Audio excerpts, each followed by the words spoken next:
जब तक सुनोगे नहीं ना तुम्हारी कोई इज्जत नहीं है। नहीं सुनोगे तो कोई इज्जत नहीं करता तुम लोगों को, नहीं तुम्हें कोई सीरियस लेता। तुम्हारे नेताओं की औकात देखो ना। धनखड़ साहब को हटा दिया, बोल नहीं रहा क्यों हटाया?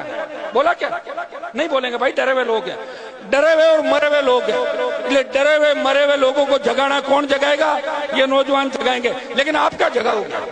आप तो खुद आधे ज्यादा नशे में पड़े रहते हो। कोई इसमें खाता है, कोई एमडी खाता है, कोई थोड़ा दूसरा काम करता है, तेज गाड़ियां चला के एक दूसरे पे चढ़ा देते हो। समझदार बनो, कोई नहीं पूछ रहा तुम्हें लेके सरकार सीरियस नहीं। सिर्फ मैं लड़ रहा हूं इसलिए तुम्हारी पूछ है। अगर कल मैं लड़ाई बंद कर दूं तो तुम्हें 50 साल और गुलाम रहना पड़ेगा। क्या ये चाहते हो क्या? तो चुपचाप छोड़ो मेरी बातें, बकवास मत करो बीच में। शर्म आती नहीं तुम लोगों को? क्या हो जाएगा? कोई नारों से कोई सरकार बदली है क्या? वोट डालना सीखो, इंतजार करना सीखो और अपने नेताओं का सम्मान करना सीखो। जिस तरह घूम रहे हो, धक्के मार रहे हो, क्या कभी नेता नहीं देखा क्या? ये हेलीकॉप्टर नहीं देखा तुमने? नहीं देखा ना? हाँ तो बोलो देखा है। पहले भी लाया था और लाऊंगा और लाऊंगा। चाहे उधार लेके जमीनें बेचनी पड़ जाए, तुम्हारा सम्मान बढ़ाऊंगा।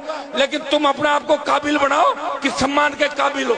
जिनके लड़ता हूँ वही मर जाता है, जिसको लाता हूँ वो बिक जाता है, जिसको मनाता हूँ नेता वो बिक जाता है, वो भाग जाता है, वो जाता है और कांग्रेस बीजेपी में जाके उनके पैर छूते जाके। तो भाई ये व्यवस्था है। और हमें 22% आबादी को राजस्थान में बताना है कि शेड्यूल कास्ट के भाइयों को साथ लेके हम राजस्थान की सत्ता पे कब्जा करेंगे। और इसमें सबसे बड़ी भूमिका राजस्थान के नौजवान की होगी, किसान के बेटों की होगी। हा हू हल्ले से कुछ नहीं होता, हल्ला बहुत लोग करते हैं। ये तो अगर देश की राजधानी मुंबई होती तो जाट समाज को कोई नहीं पूछता, मराठे पीटते तुम्हें वहां पे मुंबई में, पता पटक पटक के।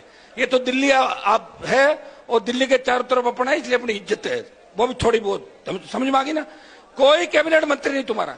बीजेपी वाले तुम्हें कुछ नहीं मानते और इन्हें कांग्रेस मानती। कर्नल सोनाराम की लाश को मोर्चरी में डाला, सतपाल मलिक को सम्मान नहीं दिया और धनखड़ को किस तरह भगाया, दूध में जब मक्खी को फेंकते हैं।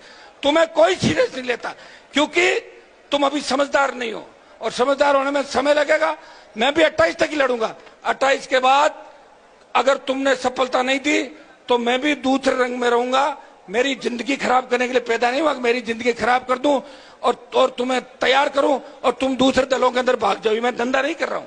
आज तेजाजी महाराज का सुरचुरा का कार्यक्रम है, यहाँ बलिदान था, इसलिए मैं आपके बीच आया।